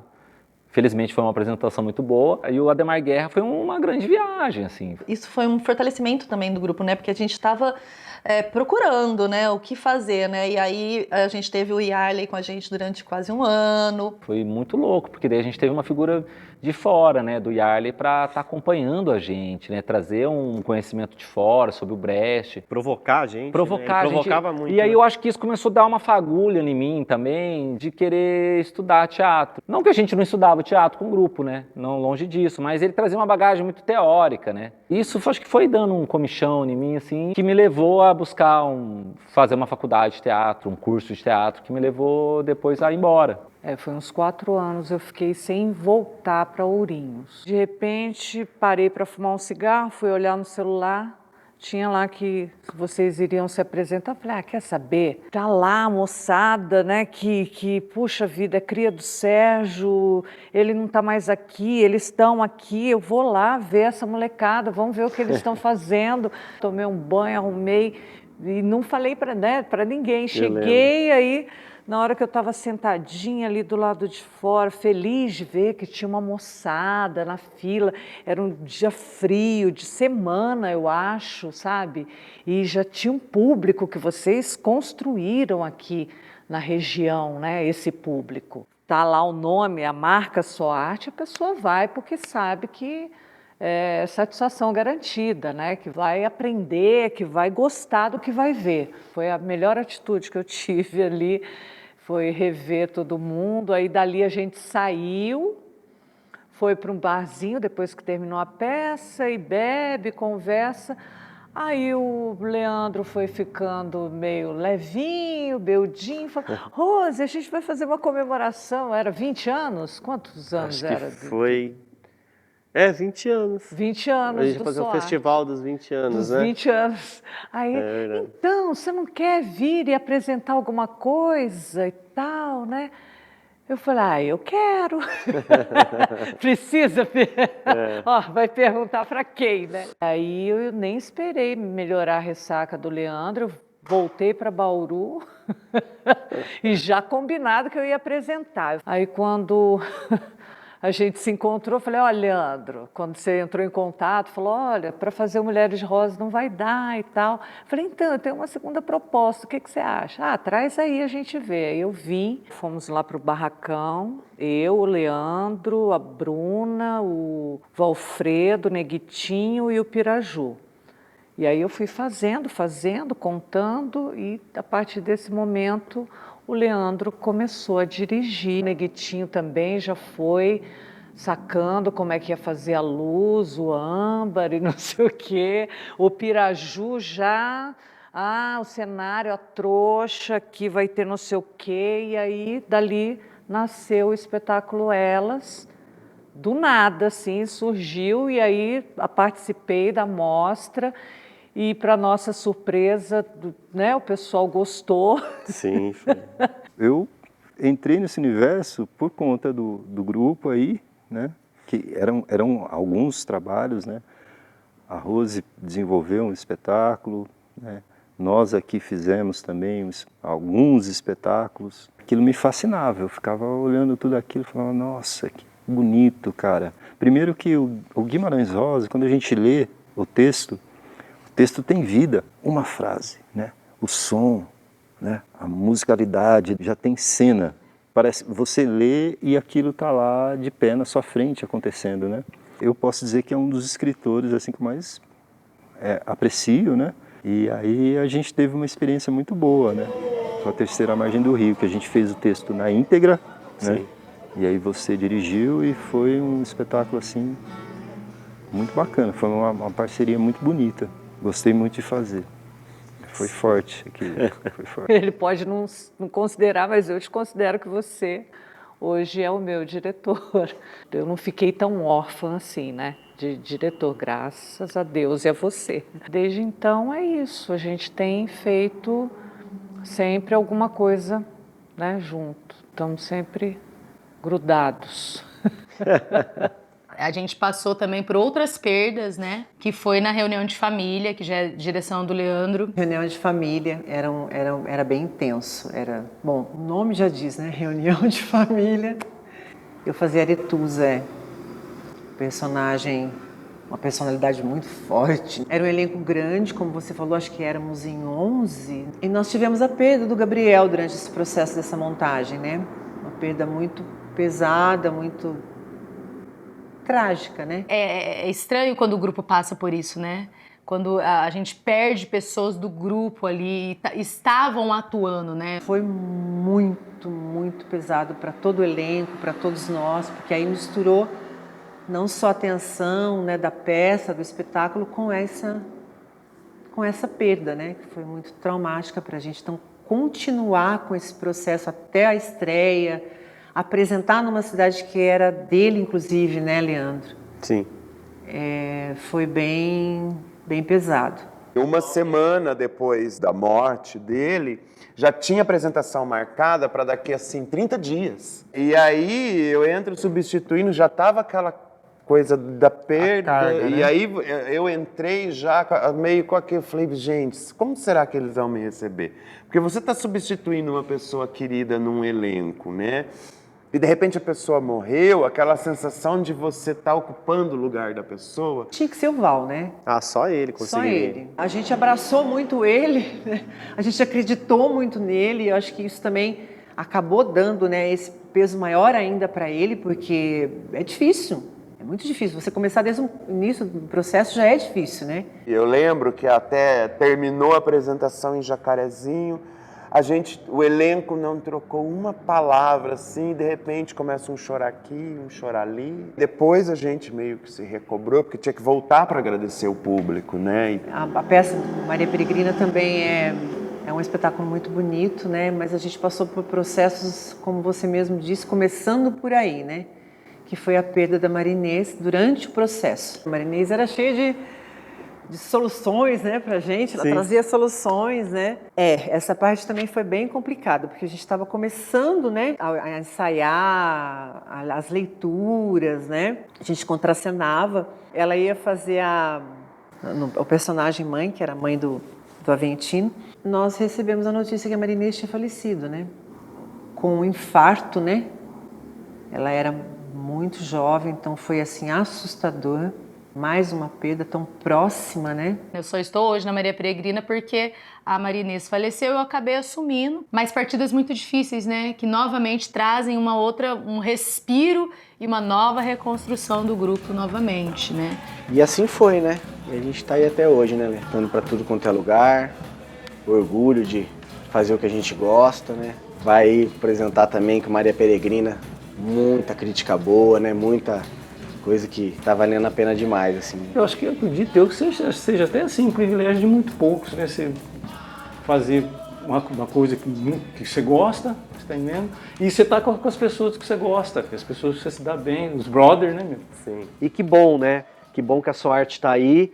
Hoje, a gente aqui falando de um documentário para comemorar os 30 anos da associação, da sociedade. 30 anos dentro dessa cidade não é brincadeira, é algo que não vai ficar dentro só da sala do ensaio ou da sala do espetáculo, né? Vai para além. O SOART participou de todas as políticas públicas nesses últimos 30 anos. Tudo que aconteceu, eles estavam lá, de alguma forma. Também a cultura na cidade não seria a mesma se não tivesse esse grupo que se manteve à custa de muita dificuldade, que eu sei, mas se manteve. Mudou aquilo que as pessoas da cidade pensavam sobre teatro. E a cidade, ela se beneficia disso tudo aí, não tem como. Essa cidade aqui, ela tem o presente de ter esse grupo por aqui há 30 anos. É uma pena que só tenha um SOART, né? Teria que ter muitos mais. Agora, é um grupo que estuda, que experimenta, que se apresenta, que mostra a cara. O teatro sobrevive dentro das esferas assim do tempo, né? E esses tempos são marcadinhos, né, por pessoas, vamos falar aí dos poderes, né? Os poderes, eles ficam lá, né, mudando, né? Uma hora uma pessoa legal, outra hora uma pessoa mais ou menos e tal, mas o teatro está ali, persistente, né? Ele continua, né? Embora seja importante que hajam parcerias, né, com esses ditos poderes, porque o que é poder, né? O próprio grupo de teatro tem o seu poder, por exemplo. E a obrigação do poder público dessa cidade é apoiar o grupo, é apoiar, porque é o único grupo com essas características. Não é porque tem que apoiar o SOART e não apoiar outros. Apoia todos. É que o SOART chegou num ponto maior porque tem mais experiência, são 30 anos, né? Não é 3 dias. Manter um grupo existindo por 30 anos é uma tarefa muito difícil, muito louvável. Trabalhar com teatro no interior do estado de São Paulo, né? Ourinhos, uma cidade conservadora, tal, entendeu? E sobreviver a todos esses anos, eu acho assim, eu vejo isso como uma grande vitória mesmo, entendeu? E que deveria ter mais reconhecimento, cara. Não só de forma verbal, né, mas de forma concreta, né? Se dê possibilidades para que esse grupo continue, né, trabalhando. Desses 30 anos, surgiu quantas pessoas que continuaram o seu trabalho, né? Sim. Você, enquanto diretora, hoje de teatro, olhando, enquanto diretor do SOART, e quantos outros atores fizeram parte do grupo que estão atuando. Olhando assim a SOART, eu não enxergo que eu tô há 29 anos no grupo, por exemplo. Porque é muito tempo. É muito Então, às vezes eu olho assim, gente, é coisa de, sei lá, 5 anos. Às vezes eu tenho essa impressão de ser coisa de 5 anos. Você tá 29, eu tô 24. Gente, olha, uma vida. É muito tempo. É uma história de vida nossa, né? Não tem como pensar separar de outra SOART forma. da nossa vida, não tem né? como separar. É parte da vida mesmo. Eu sou o que eu sou porque eu passei pelo SOART. O SOART foi a maior escola que eu tive na minha vida e eu levo o SOART por onde eu for. O que eu sou profissionalmente hoje, eu devo muito a essa bagagem com a SOART também. Eu falo que o que me fez escolher, né, minha faculdade, a minha profissão hoje, foi toda essa bagagem do SOART. Porque eu não conhecia a arte, na verdade, eu não conhecia o teatro, eu não conhecia a dança, eu não conhecia a música. Então tudo me foi apresentado dentro do SOART. Sou cofundador de um grupo hoje em dia lá, o Olho Rasteiro também, e eu acho que isso também se deve muito à minha experiência com o SOART. Hoje eu posso dizer para você que é o que eu sempre quis fazer na vida. Quando o Sérgio morreu, o Leandro assumiu, eu fiquei pensando, meu Deus, e agora, né? Não vai dar certo. O Leandro não é o Sérgio. Não é o Sérgio, mas deu certo. Ele fez, aproveitando as lições do mestre, isso foi muito importante e isso pode garantir que o grupo sobreviva, né? Levar o teatro para muito longe, para muito além daqui, para muitos lugares. O trabalho que vocês fazem com as crianças, o trabalho que vocês fazem, né, com o público infantil. A gente não pode abandonar o barco, é uma questão de princípio já pra gente, né? Do tanto que a gente já fez e estava junto com o Sérgio, sabe o tanto que ele queria que isso não acabasse, né? Sempre foi uma coisa de orgulho, não só de secretária, mas de amiga, de ver. Eu era meio mãe, né, olhando aquilo lá, de vez em quando puxava a orelha de um, falava alguma coisa para o outro, né? Mas eu tive a sorte de ter um pai que foi diretor de teatro. Então eu acompanhei isso lá com os meus 10, 11 anos. Eu dava muito valor para isso. E até hoje, nossa, eu morro de orgulho quando eu vejo vocês andando por aí. Nossa, felicidade imensa de que vocês evoluíram e estão andando com as próprias pernas, saíram aí pelo Brasil afora. Mora aqui esse grupo. Gratidão, Grupo SOARTE, 30 anos de existência.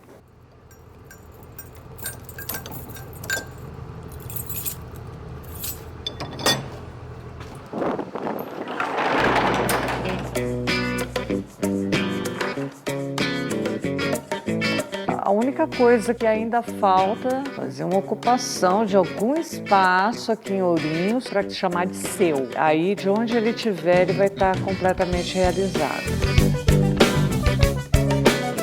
O próprio núcleo, onde vocês ensaiam até hoje, um barracão de madeira ali do lado do museu, o pessoal da prefeitura queria derrubar. Ele não deixou, não vai derrubar nada, não vai derrubar nada, e ficou enxuriçando até que desistiram. E foi muito bom, porque vocês tiveram um lugar, e a cidade preserva um lugar alternativo, né? Lugar de resistência, né? Pôr uma fachada lá, Grupo SOARTE, sabe? É o mínimo de reconhecimento por tanto tempo de trabalho. Ser pensado como um patrimônio material da cidade, né, cara? Porque isso é a história da cidade, isso é a memória da cidade. É a memória de um tempo, de pessoas.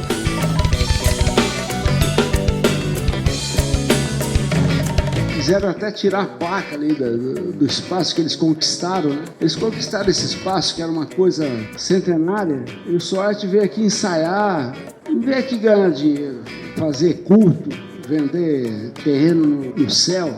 Eles vieram aqui ensaiar teatro, fazer coisa honesta. O Sérgio é um cara que poderia ter sido um grande diretor de teatro em São Paulo, no Rio de Janeiro, em Curitiba, um craque, né? Um cara inspirado por essa coisa, né? O SOARTE é um patrimônio da cidade de Ourinhos. Como é aniversário do SOARTE, 30 anos, como convidado, a gente tem que levar um presente. Eu trouxe um negócio aqui ó, para os amigos do SOARTE, 30 anos, na pessoa do Leandro Faria, essa lembrança do seu primeiro fotógrafo.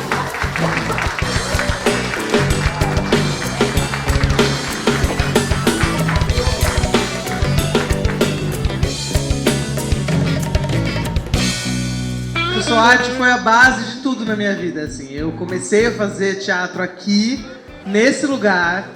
Eu fui para São Paulo, fiz faculdade de teatro, terminei a faculdade, fui estudar fora, fiz teatro fora, trabalhei em circo fora do Brasil, voltei para cá, hoje eu faço comédia. E de uma certa forma, isso aqui foi a minha formação, né? Foi onde eu comecei, onde despertou aquela vontadezinha de ficar pobre o resto da vida. Para mim, faz muito parte da minha vida. Eu acho que eu devo tudo ao Grupo SOARTE, ao Sérgio Nunes. Eu tive uma grande oportunidade de, muito jovem, conhecer o teatro. Me apresentou absolutamente tudo que eu acho que eu carrego comigo até hoje. Não estou mais fazendo teatro, mas assim, o Grupo SOARTE e o Sérgio Nunes me formou. Me formou como mulher, me formou como empresária, me formou como pessoa. Eu acho que eu tinha mais ou menos como o Sérgio Nunes como Era meu segundo pai. O meu pai faleceu, era muito jovem, e eu olhava aquele homem, aquele ser, e eu admirava absurdamente ele. E ele me xingava, gente, ele me xingava pra caramba. Eu lembro, a primeira vez que nós fizemos um palco em São Paulo com a peça Morta, eu quase caí no palco, foi terrível, foi péssimo, eu fui péssima. Eu acho que foi a minha pior atuação. A gente já estava entrando no ônibus para voltar para Ourinhos, e ele falou: sua filha da puta, biscatinha, você deveria ter caído! A alma saiu do corpo, voltou pro corpo e eu continuei minha vida. E eu vi que eu deveria ter caído mesmo. E agora eu aceito as quedas da vida. Chegou um momento que o Sérgio falou assim, meu, eu tenho um prazo, eu não sei o que fazer. O que a gente vai fazer? E do grupo surgiu sugestões de músicas. Vamos por músicas. Músicas que a gente gosta. Trouxe uma música do Chico Buarque, interpretado pelo Neila Torraca, né? Uma interpretação diferente. E a gente trouxe isso. E o Sérgio adorou, ele falou, porra, tá tudo certo, é isso aí. Todos esses ensinamentos eu consegui levar para junto da minha profissão em Bernardino de Campos, que eu trabalho hoje como diretor de cultura, trabalho também em Cerqueira César, e tô levando esse legado do Sérgio Nunes aí, e eu fico muito contente em estar podendo falar isso, que eu nunca imaginava que eu ia ter esse momento de falar sobre Sérgio Nunes abertamente para pessoas que participaram dessa vivência, também dessa acolhida que ele fez com a gente enquanto estava vivo. O que o Sorte representa na minha vida é indescritível, né? Assim como na vida de muitos jovens naquela época. A gente até fez um espetáculo juntos, né? Eu e o Everton. O Sérgio Nunes, ele chorou no dia do espetáculo, enfim, da apresentação, da primeira apresentação. Foi uma experiência muito incrível ser dirigido, né? Digamos assim, pelo Sérgio Nunes, porque ele podia jogar sapato, ele poderia xingar a gente, mas era uma pessoa muito generosa. Ele dava tudo de si, fazia tudo pra gente conseguir fazer arte. E eu, como professor de história, eu posso dizer que o SOARTE em Ourinhos é um patrimônio cultural da cidade, por tudo que ele fez, proporcionou para a comunidade, produzindo arte, e também para nós que fizemos parte do grupo, no nosso desenvolvimento pessoal, na construção da nossa visão de mundo. Falaram para mim, olha, tem um circo, o Sérgio Nunes, ele faz teatro, não sei o quê. Aí conversei com ele, tudo, e conheci daí o Glaucio, que tinha umas oficinas que ele fazia paralelas, né? E aí nós fizemos algumas esquetes, algumas coisas. E aí a Karina, ela estava grávida nessa época. Então eles olharam e falaram assim, olha, acho que essa daqui é a melhorzinha aqui da oficina. Ela vai substituir a Karina. O Sérgio tinha muito isso, assim, a capacidade também de olhar a pessoa e falar, olha, eu tenho uma peça que é bacana para você, não sei o quê. Eu lembro que eu fiz um monólogo também muito legal, da Clarice Lispector, A Mulher que Matou os Peixes, era um espetáculo infantil, porque ele falava que eu era performática, como eu me vestia de roupas mais escuras, assim. Ele falava, olha, esse daqui vai ser muito legal, né? A minha última participação, teve algumas outras coisas, nós fizemos daí a Morta. Foi bem legal, nós fomos bem premiados, né? E eu só tenho a agradecer, assim. Eu agradecer, assim, que eu passei uma adolescência com muita cultura, com muitas referências boas. Eu tinha acabado de chegar em Ourinhos, eu não tinha amigos, então eu contava com ela para sair depois do ensaio. E eram muitos ensaios, era do circo. Daí faltou uma pessoa. Daí eu... Vai, você tá aqui todo dia mesmo. Só tenho a agradecer o grande aprendizado, tanto que mudou minha vida com isso. A forma como via a vida. O Sérgio era um grande professor em vários aspectos, né? Filosofia, história, paternidade. E além de ter me dado essa grande família e amigos, assim, para a vida toda. Eu espero vê-los durante os próximos, vamos falar 60, que eu não sei se eu duro tanto.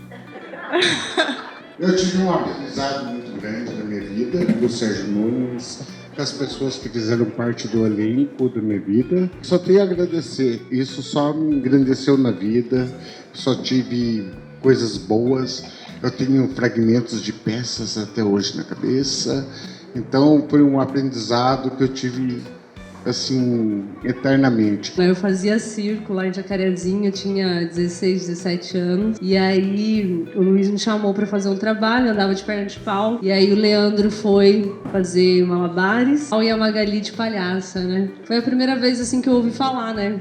Aí, era o grupo da SOARTE, né? Adolescente, toda deslumbrada.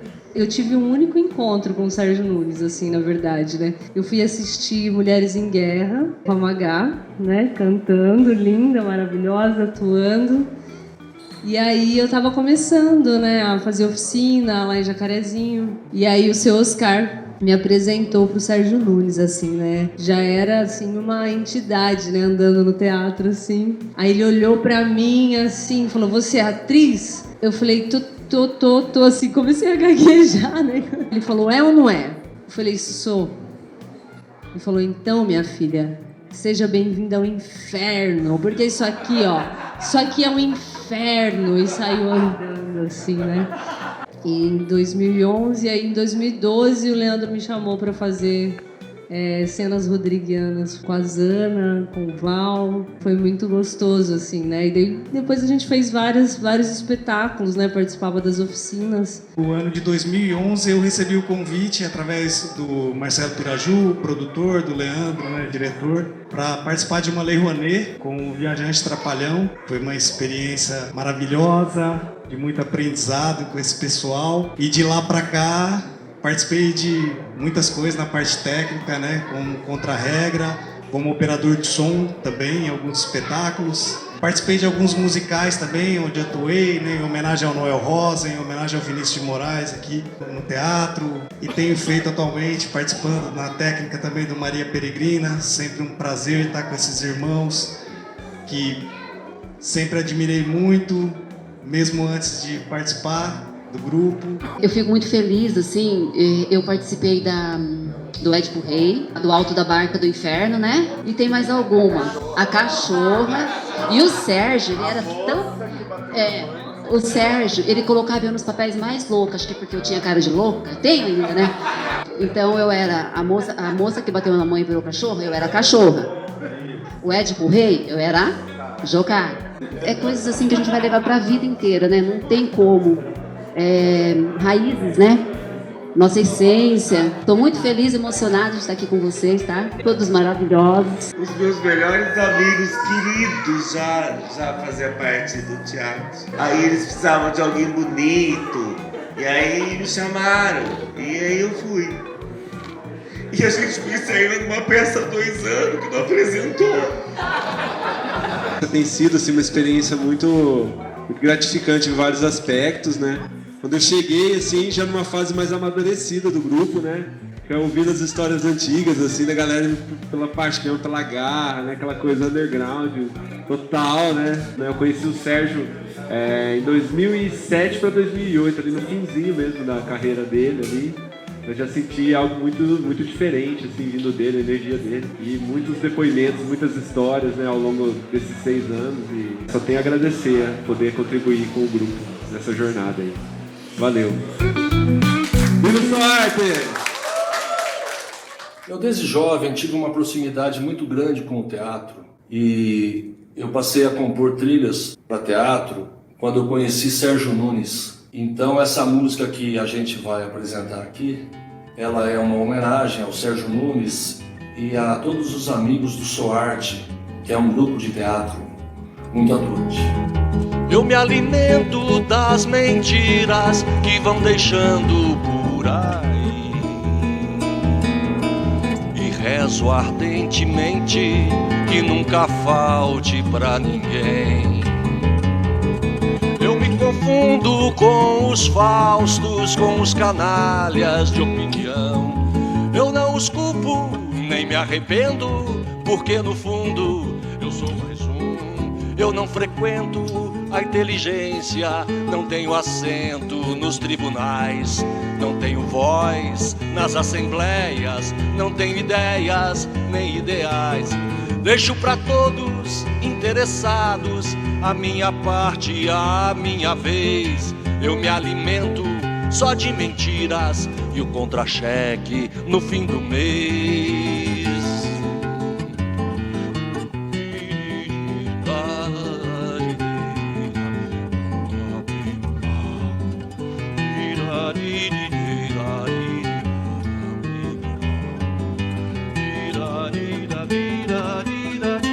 Eu sou mais um